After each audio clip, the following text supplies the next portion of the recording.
ಇಂಚರ ಕೊಡಗು ವಾರ್ತೆಗೆ ಸ್ವಾಗತ. ಗ್ರಾಮೀಣ ಸಬಲೀಕರಣವೇ ನಮ್ಮ ಗುರಿ. ಶಿಕಾರಿಪುರದಲ್ಲಿ ಬಿವೈ ವಿಜಯೇಂದ್ರ ಅವರಿಂದ ನರೇಂದ್ರ ಮೋದಿ ಸರ್ಕಾರದ ಯೋಜನೆಗಳ ಅರಿವು. ಶಿಕಾರಿಪುರ ಗ್ರಾಮೀಣ ಭಾರತದ ಶ್ರಮಜೀವಿಗಳ ಬದುಕಿನಲ್ಲಿ ಆರ್ಥಿಕ ಕ್ರಾಂತಿ ತರಲು ಪ್ರಧಾನಿ ನರೇಂದ್ರ ಮೋದಿ ನೇತೃತ್ವದ ಕೇಂದ್ರ ಸರ್ಕಾರ ಕಟಿಬದ್ಧವಾಗಿದೆ ಎಂದು ಶಾಸಕ ಹಾಗೂ ಬಿಜೆಪಿ ರಾಜ್ಯಾಧ್ಯಕ್ಷ ಬಿವೈ ವಿಜಯೇಂದ್ರ ಅವರು ತಿಳಿಸಿದರು. ಶಿಕಾರಿಪುರ ವಿಧಾನಸಭಾ ಕ್ಷೇತ್ರದ ಹೋತನಕಟ್ಟೆ ಮತ್ತು ಮಲ್ಲಾಪುರ ಗ್ರಾಮಗಳಲ್ಲಿ ಆಯೋಜಿಸಲಾಗಿದ್ದ ಕಾರ್ಯಕ್ರಮದಲ್ಲಿ ಭಾಗವಹಿಸಿ ಕೇಂದ್ರ ಸರ್ಕಾರದ ಸುಧಾರಿತ ಗ್ರಾಮೀಣ ಯೋಜನೆಗಳ ಬಗ್ಗೆ ಅವರು ಜನರಲ್ಲಿ ಅರಿವು ಮೂಡಿಸಿದರು. ಮನ್ರೇಗಾ ಉದ್ಯೋಗ ಖಾತ್ರಿ ಯೋಜನೆಯಲ್ಲಿ ಸಾಕಷ್ಟು ಸಮಸ್ಯೆಗಳಿತ್ತು, ಗೊಂದಲಗಳಿತ್ತು. ಏನು ಸಮಸ್ಯೆಗಳು, ಯಾವ ರೀತಿ ಭ್ರಷ್ಟಾಚಾರಗಳು ಆಗ್ತಾ ಇತ್ತು ಅಂತ ಹೇಳಿದ್ರೆ, ಈಗ ಹೋತನಕಟ್ಟೆನಲ್ಲಿ ಉದ್ಯೋಗ ಖಾತ್ರಿ ಯೋಜನೆ ಅಡಿಯಲ್ಲಿ ಗುಂಡಿ ತೋಡಿದ್ರು ಅಂತ ಹೇಳಿದ್ರೆ 10 ಜನ ಗುಂಡಿ ತೋಡಿದ್ರೆ 100 ಜನ ಗುಂಡಿ ತೋಡಿದಾರೆ ಅಂತ ಹೇಳಿ ಪಟ್ಟಿ ಕೊಟ್ಬಿಟ್ಟು ಅದ್ರದ್ದು ದುಡ್ಡು ಡ್ರಾ ಮಾಡ್ಕೊಂಡು ಭ್ರಷ್ಟಾಚಾರ ಆಗ್ತಾ ಇತ್ತು.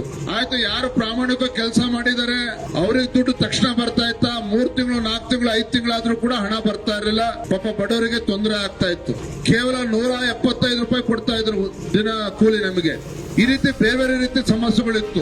ಪ್ರಧಾನಮಂತ್ರಿ ನರೇಂದ್ರ ಮೋದಿಜಿಯವರು ಮೊನ್ನೆ ಪಾರ್ಲಿಮೆಂಟ್ ನಲ್ಲಿ ಇದೆಲ್ಲದಕ್ಕೂ ಕೂಡ ಇತಿಶ್ರೀ ಆಡಿ ಉದ್ಯೋಗ ಖಾತ್ರಿ ಯೋಜನೆ ಇಡೀ ದೇಶದಲ್ಲಿ 2006ರಲ್ಲಿ ಅವತ್ತಿನ ಸರ್ಕಾರ ಇದ್ದಾಗ ಕೇವಲ 13-14 ಸಾವಿರ ಕೋಟಿ ಖರ್ಚಾಗ್ತಾ ಇತ್ತು ಇಡೀ ದೇಶದಲ್ಲಿ. ಆದ್ರೆ ನರೇಂದ್ರ ಮೋದಿಜಿ ಸರ್ಕಾರ, ಬಿಜೆಪಿ ಸರ್ಕಾರ ಬಂದ್ಮೇಲೆ ಇಡೀ ದೇಶದಲ್ಲಿ ಇವತ್ತು 75,000 ಕೋಟಿ ರೂಪಾಯಿಗಳನ್ನ ಈ ಉದ್ಯೋಗ ಖಾತ್ರಿ ಯೋಜನೆಗೆ ಈಗಾಗಲೇ ನೀಡ್ತಾ ಇದ್ದಾರೆ ಪ್ರತಿ ವರ್ಷ. ಅದು ಸರಿಯಾಗಿ ಸದ್ಬಳಕೆ ಆಗಬೇಕು, ಯಾವುದೇ ರೀತಿ ಭ್ರಷ್ಟಾಚಾರ ಆಗಬಾರದು. ಬಡವರಿಗೆ ಏನು ಈಗ 175 ರೂಪಾಯಿ ಕೊಡ್ತಾ ಇದ್ರು, ಕಾರ್ಮಿಕರಿಗೆ, ಕೂಲಿ ಕಾರ್ಮಿಕರಿಗೆ, ಬಡವರಿಗೆ, ಪರಿಷ್ಠ ಜಾತಿ ಪರಿಷ್ಠ ಪಂಗಡದವರಿಗೆ 375 ರೂಪಾಯಿ ಕೊಡ್ತಾರೆ ಒಂದು ದಿನದ ಭತ್ಯೆ. ಮತ್ತೆ ಉದ್ಯೋಗ ಖಾತ್ರಿ ಯೋಜನೆ ನಡೀತಾ ಇದ್ರೆ ಕೃಷಿ ಚಟುವಟಿಕೆಗೆ ರೈತರಿಗೆ ತೊಂದರೆ ಆಗ್ತದೆ. ಅದಕ್ಕೆ 60 ದಿನಗಳ ರಜೆಯನ್ನ ಈಗ ಘೋಷಣೆ ಮಾಡಿದ್ದಾರೆ. 60 ದಿನಗಳ ರಜೆ ಯಾವಾಗ, ಅದು ರಾಜ್ಯ ಸರ್ಕಾರ ನಿರ್ಧಾರ ಮಾಡ್ತದೆ, ತಾವುಗಳು ನಿರ್ಧಾರ ಮಾಡ್ತಾರೆ, ಗ್ರಾಮ ಸಭೆಯಲ್ಲಿ ನಿರ್ಧಾರ ಆಗುತ್ತೆ. ಯಾವಾಗ ಕೃಷಿ ಚಟುವಟಿಕೆ ನಡೀತಾ ಇರುತ್ತೆ ಆವಾಗ ಉದ್ಯೋಗ ಖಾತ್ರಿ ಇರೋದಿಲ್ಲ. ಯಾಕಂದ್ರೆ ರೈತಾಪಿ ವರ್ಗಕ್ಕೆ ಅನಾನುಕೂಲ ಆಗಬಾರದು, ಕೃಷಿ ಚಟುವಟಿಕೆಗೆ ತೊಂದರೆ ಆಗಬಾರದು ಅನ್ನೋ ಕಾರಣಕ್ಕೆ ಅದನ್ನ ಮಾಡಿರುವಂತದ್ದು. ಇಷ್ಟು ದಿನ ಏನಾಗ್ತಾ ಇತ್ತು, 100 ದಿನಗಳು ಮಾತ್ರ ಕೂಲಿ ದಿನಗಳು, ಉದ್ಯೋಗ ಖಾತ್ರಿ ದಿನಗಳು. ಇನ್ಮೇಲೆ 125 ದಿನಗಳು ಇರ್ತದೆ. ಅಂದ್ರೆ 25 ದಿನಗಳನ್ನ ನರೇಂದ್ರ ಮೋದಿಜಿಯವರು 100 ದಿನ ಇದ್ದದನ್ನ 125 ದಿನ ಜಾಸ್ತಿ ಮಾಡಿರುವಂತದ್ದು. ಪ್ರತಿ ವರ್ಷ 14,400 ರೂಪಾಯಿ ಬರ್ತಾ ಇತ್ತು, 175 ರೂಪಾಯಿಗೆ ಉದ್ಯೋಗ ಖಾತ್ರಿಲಿ. ಇನ್ಮೇಲೆ ಮೋದಿ ಅವರದನ್ನು ಜಾಸ್ತಿ ಮಾಡಿ ಸುಮಾರು 46,875 ರೂಪಾಯಿ ಪ್ರತಿ ವರ್ಷ ಬರ್ತದೆ ಆ ಬಡವರಿಗೆ. ಈ ರೀತಿ ಸಾಕಷ್ಟು ಸುಧಾರಣೆಗಳನ್ನ ಮಾಡಿ ಬಡವರಿಗೆ ಅನುಕೂಲ ಆಗಬೇಕು.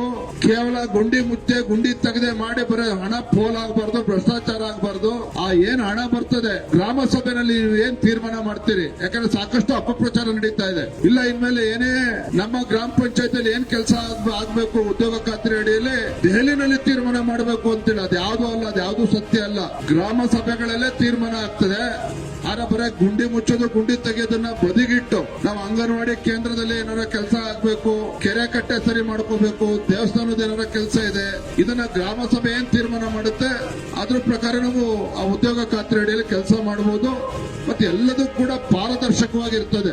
ಗುಂಡನ್ ಮದ್ವೆಲಿ ಉಂಡೋಣೆ ಜಾಣ ಅಂದಂಗೆ ಕೆಲಸ ಮಾಡಿದ್ರು ಬಿಟ್ರು ದುಡ್ಡಂತೂ ಬೇಕು. ಈ ರೀತಿ ಭ್ರಷ್ಟಾಚಾರ ನಡೀತಾ ಇರ್ತದೆ. ಯಾವುದಕ್ಕೂ ಕೂಡ ಅವಕಾಶ ಕೊಡದೇನೆ, ಯಾಕಂದ್ರೆ ಹುಡುಗಾಟಿಕೆ ಅಲ್ಲ. ಕೇಂದ್ರ ಸರ್ಕಾರ, ನರೇಂದ್ರ ಮೋದಿಜಿ ಸರ್ಕಾರ ಮುಂದಿನ ವರ್ಷದಿಂದ 1 ಲಕ್ಷ ಕೋಟಿ ಆಗ್ತದೆ ಖರ್ಚದಕ್ಕೆ. ವಿಕಸಿತ್ ಭಾರತ್ ರಾಮ್ಜಿ ಅಂತ ಏನಿಗೆ ಹೆಸರು ಬದಲಾವಣೆ ಆಗಿದೆ. ಮಹಾತ್ಮ ಗಾಂಧಿ ಹೆಸರು ಬಿಟ್ಬಿಟ್ಟಿದ್ದಾರೆ. ಮಹಾತ್ಮ ಗಾಂಧಿ 2ನೇ ಬಾರಿ ಕೊಂದ್ಬಿಟ್ರು ಬಿಜೆಪಿ ಅಂತೇಳಿ ಅಪಪ್ರಚಾರ ಮಾಡ್ತಾರೆ. ಮಹಾತ್ಮ ಗಾಂಧಿ ಅವ್ರನ್ನ ಕೊಂದಿಲ್ಲ. ಮಹಾತ್ಮ ಗಾಂಧೀಜಿಯವರ ಕನಸೇನಿತ್ತು, ರಾಮರಾಜ್ಯ ಗ್ರಾಮ ರಾಜ್ಯ ಆದಾಗ ಮಾತ್ರ ರಾಮರಾಜ್ಯ ಆಗೋದಕ್ಕೆ ಸಾಧ್ಯ. ಅದಕ್ಕೆ ಮೋದಿಜಿ ಅವರು ಕೂಡ ದೇಶ 2047ನೇ ಇಸ್ವಿಗೆ ಅಭಿವೃದ್ಧಿ ರಾಷ್ಟ್ರ ಆಗಿ ಪರಿವರ್ತನೆ ಆಗ್ಬೇಕು ಅಂತ ಹೇಳಿದ್ರೆ ಫಸ್ಟ್ ಹಳ್ಳಿಗಳಲ್ಲಿ ಅಭಿವೃದ್ಧಿ ಆಗ್ಬೇಕು, ಗ್ರಾಮಗಳ ಅಭಿವೃದ್ಧಿ ಆಗ್ಬೇಕು. ಆ ನಿಟ್ಟಿನಲ್ಲಿ ಸಾಕಷ್ಟು ಸುಧಾರಣೆಗಳನ್ನ ತಂದಿದ್ದಾರೆ. ಹಾಗಾಗಿ ಯಾವುದೋ ಅಪಪ್ರಚಾರಕ್ಕೆ ಕಿವಿಗೊಡದೇನೆ ನಾಡಿದ್ದು 26ನೇ ತಾರೀಕು ರಿಪಬ್ಲಿಕ್ ಡೇ ಗಣರಾಜ್ಯೋತ್ಸವ ದಿನ ಅವತ್ತೊಂದು ರೆಸಲ್ಯೂಷನ್ ಪಾಸ್ ಮಾಡಿ ಇಷ್ಟೊಳ್ಳೆ ಸುಧಾರಣೆಗಳನ್ನ ಮಾಡಿ ಭ್ರಷ್ಟಾಚಾರಕ್ಕೆ ಕಡಿವಾಣ ಹಾಕಿ 175 ರೂಪಾಯಿ ದುಡ್ಡನ್ನ 375 ರೂಪಾಯಿ ಪ್ರಧಾನಮಂತ್ರಿಗಳು ಮಾಡಿದ್ದಾರೆ. ಮತ್ತೆ ಈಗ ಯಾವುದೇ ಒಂದು ಭ್ರಷ್ಟಾಚಾರಕ್ಕೆ ಅವಕಾಶ ಇಲ್ಲ. ಗ್ರಾಮ ಪಂಚಾಯತ್ಗೆ ಗ್ರಾಮ ಸಂಸ್ಥೆ ಸ್ವಾಯತ್ತತೆಯನ್ನು ನೀಡಿದ್ದಾರೆ. ನಾಳೆ ತೀರ್ಮಾನ ಎಲ್ಲವನ್ನೂ ಕೂಡ ಮಾಡಿ ಒಂದು ರೆಸಲ್ಯೂಷನ್ ಮಾಡಿ ಪ್ರಧಾನಮಂತ್ರಿ ನರೇಂದ್ರ ಮೋದಿ ಅವರಿಗೆ ಧನ್ಯವಾದಗಳು. ಒಂದು ರೆಸಲ್ಯೂಷನ್ ಪಾಸ್ ಮಾಡುವಂತ ಕೆಲಸವನ್ನು ಕೂಡ ತಾವು ಮಾಡಿದ್ರೆ ಒಳ್ಳೆಯದಾಗ್ತದೆ.